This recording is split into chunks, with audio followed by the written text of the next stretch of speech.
For the past year, I've been training against some of Minecraft's best sword PvPers, and in this video, I'm gonna explain everything that I've learned. And no, I'm not talking about the simple stuff, like how to W-tap or how to punish crit. I'm gonna be explaining advanced techniques that are abused all the time by top players in this version. So if you're trying to improve at Hoplite PvP or MCC Island, or you're just trying to get better at sword gameplay in general, this video is for you. The only prerequisite is that you already have some basic knowledge of how PvP works. If you're new to PvP, I highly recommend watching my beginner's guide before watching this video. It'll be at the top of the description below. Also, I'm releasing my brand new Year of the Dragon Lunar Client cloaks when this video drops, and I'm gonna be giving some of them away. More info on that is gonna be at the end of this video if you're interested. But with that being said, let's not waste any more time and let's get started. This video was separated into 4 different chapters, with an additional bonus chapter at the end that I'm letting my good friend Theobald the Bird cover. Although there are timestamps, so you can skip around to any chapter of this video if you want, I highly recommend watching this guide in the order that is made to avoid any unnecessary confusion. Double crits are a technique that's used to counter punish crits. Here's what they look like.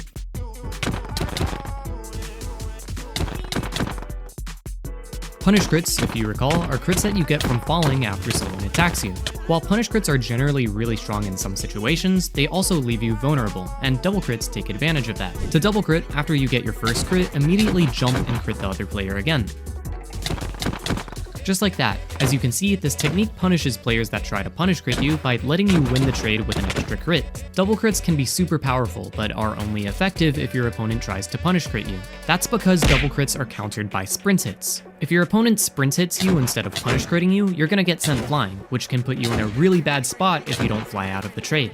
I know what you're probably thinking. If that's the case, how do I know when to double crit? Here's some tips to help you with exactly that. Try to bait your opponent into punish critting you. Something that I like to do a lot is jumping close to my opponent with my first crit. A lot of the time, this can provoke them into punish critting me, setting me up for an easy double crit. Try to mess up your opponent's aim when going for double crits. A great way to do this is by going around or behind them as you're double critting them. If you're able to throw their aim off, you basically have a guaranteed double crit. You can also initiate double crits with a punish crit. Same concept, after you punish crit, immediately jump and crit again. This can be a great way to outdamage players that don't double crit you in crit trades.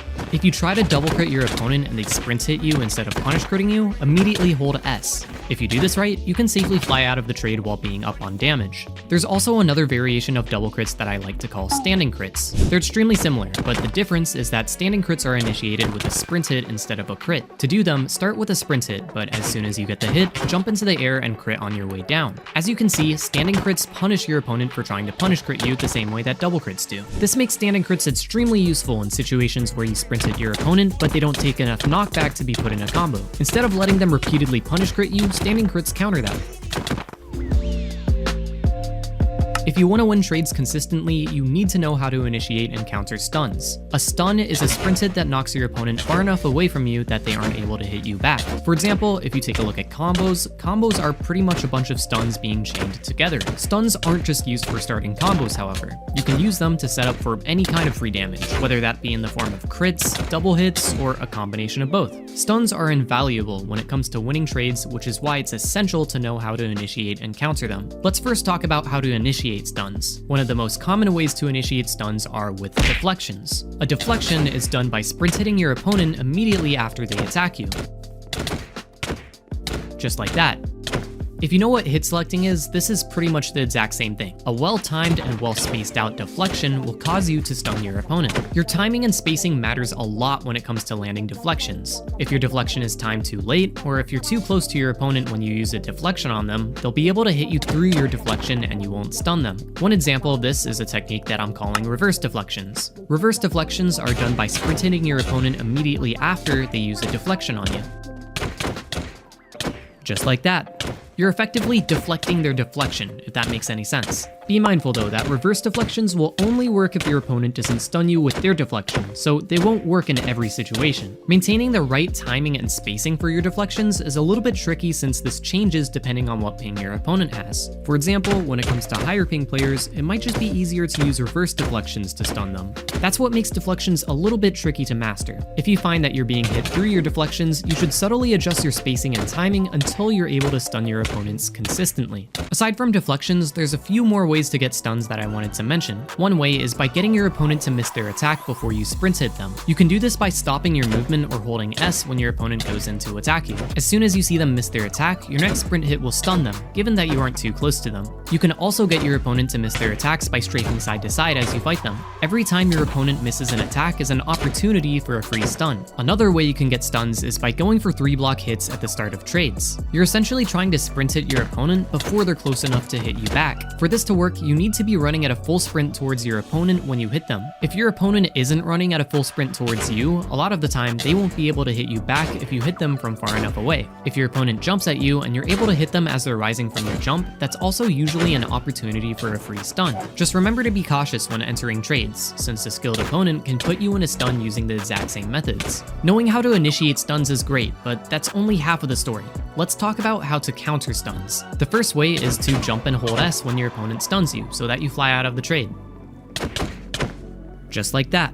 Be careful though, a lot of players tend to make the mistake of not holding S until a hit or two after they get stunned. While this can work for getting out of combos for example, it's unideal since you're taking more damage than you need to. And when it comes to experienced players, they only need to land one stun to put you in a trade that shreds through your health. Instead, you should try to hold S right before you get stunned. This requires you to be able to predict when you're going to get stunned in a fight. That's something that comes with experience, but the more that you play, the more you'll start to see when you're vulnerable to being stunned before it happens, which will let you safely hold S before losing a huge chunk of your health. Keep in mind that holding S won't always get you out of a stun. If you know that your opponent is going to hold S when they get hit, if you're close enough to them, you can sprint jump towards them as you attack them to keep them in your range. The best way to prevent this is to attack your opponent right before you hold S, since that usually kills their momentum if they try to sprint jump towards you. This is another reason why you should hold S before you get stunned, since there's nothing you can really do to prevent your opponent from sprint jumping towards you if you're already in a combo. There's one more way to counter stuns that I want to talk about, and many of you have probably heard about this at some point. Jump resetting is the next way to counter stuns, and it's getting its own section because it has a lot more utility than just countering stuns. Jump resetting is a way to take reduced horizontal knockback. It's done by pressing your jump key at the same time as when you take damage. Just like that.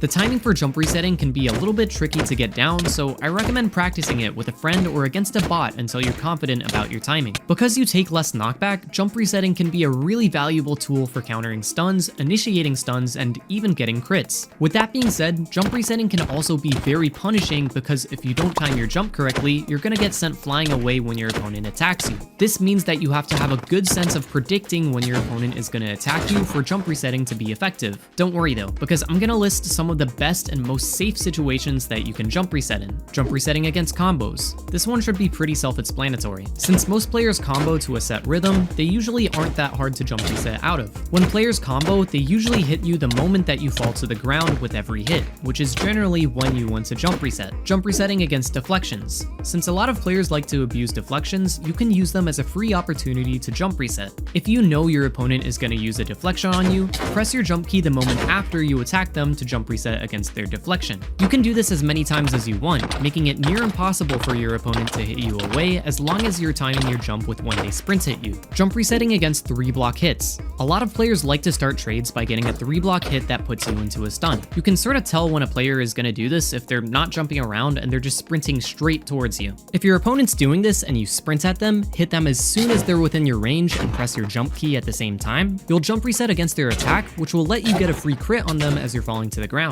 Jump resetting is really strong, but just like every other technique, there's ways to counter it. There's two main ways to counter jump resetting. The first way is by using a standing crit. This is done by sprint hitting your opponent, jumping straight into the air and critting on your way down. If you do this and your opponent jump resets against your sprint hit, they'll be jumping straight into your crit.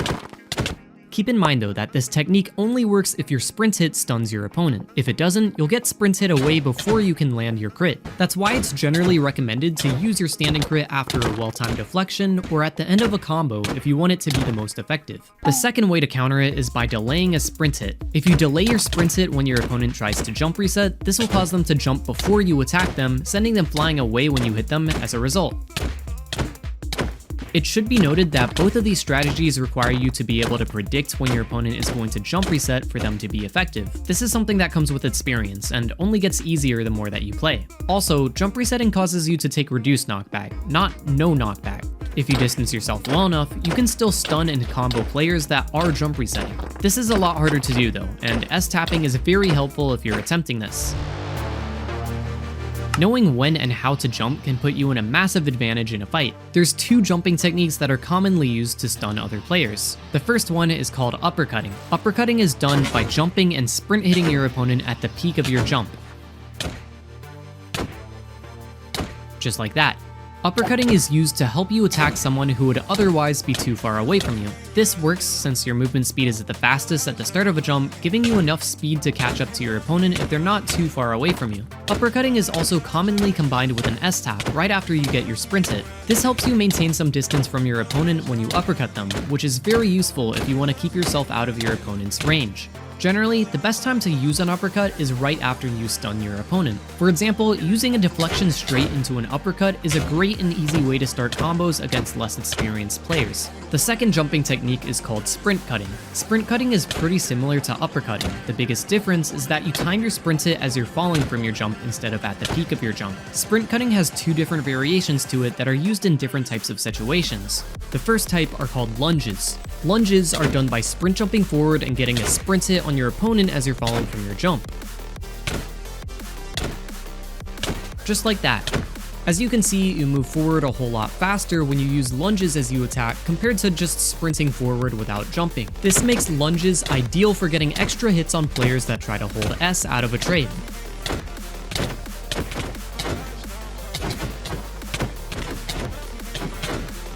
The second variation of sprint cutting is what I'm calling hops. Here's what they look like. As you can see, when I'm using hops, I'm barely moving forward with each jump. This lets me stay outside of my opponent's range of reach to be able to hold a combo on them. Hops are much more tricky to do compared to lunges, so I'm gonna try to explain how to do them the best that I can. You start a hop pretty much the same way that you start a standing crit. When you're sprinting forward, let go of your W key and immediately jump right after. If you time it right, you'll kill all of your momentum going forward and you'll only jump straight up. After you jump, hold W to start sprinting again. If you do this right, you'll notice that you don't really move forward a whole lot while you're in the air. When you're about to land on the ground, release your W key and press your spacebar to jump in the air again. It's important to release your W key before you jump again, otherwise you'll just end up sprint jumping forward. From there, just repeat the same process every time you jump. Once you get the movement down, it should look something like this.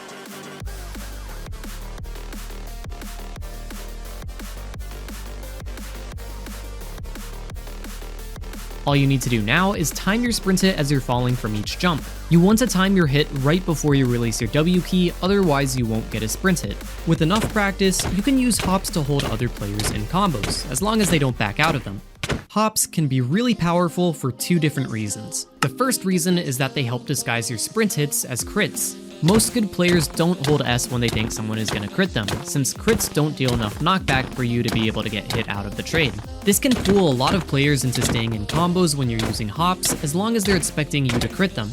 The second reason is that hops help you build momentum to lunge forward at your opponents. To demonstrate this, let me show you a quick example involving parkour. As you can see, if you don't have momentum before you jump forward, you're not able to jump that far. However, if you use the motion of a hop right before you jump forward, as you can see, you're able to jump much farther. Because of this, if you use a hop on your opponent and they hold S right after, that extra boost of momentum can let you lunge forward and get some extra hits on them. For example, one thing that I do a lot is holding W right after I use a hop and sprint jumping forward. This lets me crit while holding W since I'm not resetting my sprint. If my opponent holds S right after I use my hop, this allows me to chase them down with extra crits.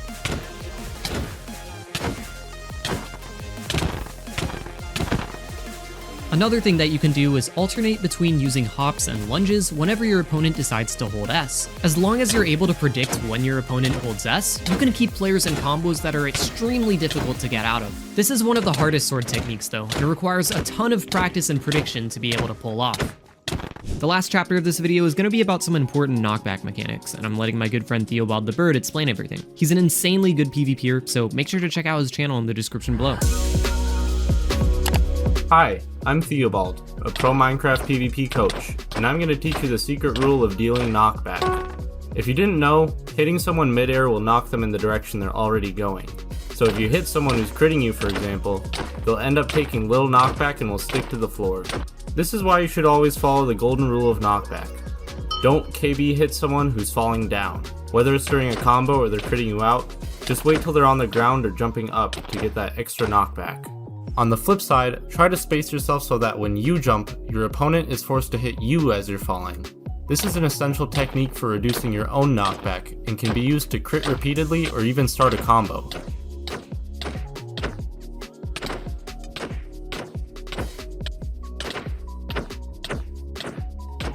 If you want to try out this bot for yourself to practice your sword or crystal PvP mechanics, you can find a download link on my channel or in my Discord.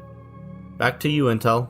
If you guys enjoyed this video, consider checking out my brand new Year of the Dragon Lunar Client cloaks. There's two versions of it, a daytime variant and a nighttime variant. Both are animated, and they even include the Chinese character for Year of the Dragon on the back of the cloak. I honestly think these cloaks came out amazingly, and as I stated at the beginning of the video, I'm gonna be giving away 5 of these cloaks. All you have to do to enter is comment your IGN, comment which cloak you want, and share one thing that you learned from this video. Giveaway winners will be chosen in a week after this video goes live. I'm also gonna be doing a separate cloak giveaway over on my Twitter, so if you want more chances to win, head over to my Twitter. The link is in the description below. Anyways, thank you guys so much for watching this video. It really means the world to me, and I'm sorry for slacking on the uploads recently. I promise I have more videos in the works, so be on the lookout for that. But with that being said, thank you so much for watching once again, and I'll see you guys in the next video. Peace out.